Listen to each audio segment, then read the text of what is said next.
Welcome to BuffaloWriter.com and another in a series of 2.5 minute videos. Why are they 2.5 minutes? I've explained this before, but I'll do it again because my cousin Dennis tells me that 2.5 minutes is the maximum attention span of somebody looking at a website or a page on the site. So that's the 2.5 minute story. I was looking through some old files and I came across a story that was written many years ago, and it's never appeared on the website. Why not? Good question.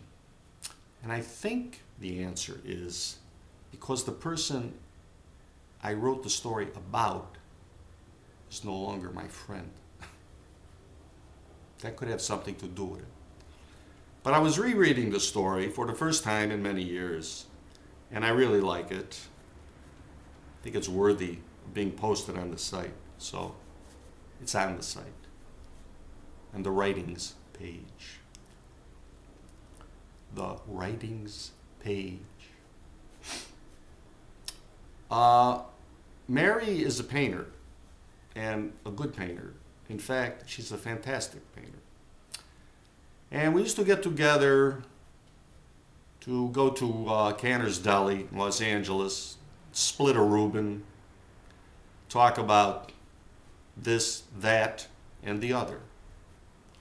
And then afterwards, I would drive her home, and sometimes she would ask me to come up and look at a painting, to give a critique, because I'm very good at that. The handing out of opinions.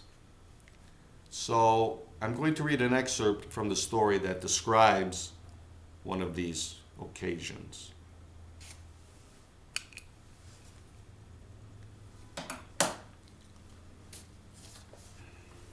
Mary has a nice studio, very cool. It's a courtyard type situation with a driveway down the middle, parking in back.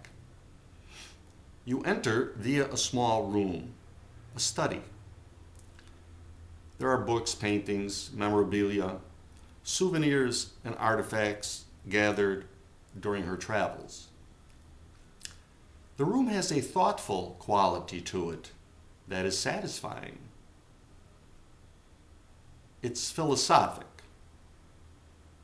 She likes philosophy. Up a narrow flight of stairs to the studio. A long room that bridges the driveway below with windows on both sides and some gorgeous light pouring in. There's a feeling to this room also, not so philosophic. The paintings reflect a style, German expressionism, twisted, perverse, hammered with angst. She's had many galleries and many shows, but it's a hard sell. From time to time, she'll shift gears, do a still life or some small landscapes in a more inviting vein. Last year, she banged out 30 paintings in 30 days. Small landscapes, 12 by 12 inches. Beautiful, and they sold like hotcakes. Then she burned out on the landscapes, returned to her preferred style, Berlin in the 20s.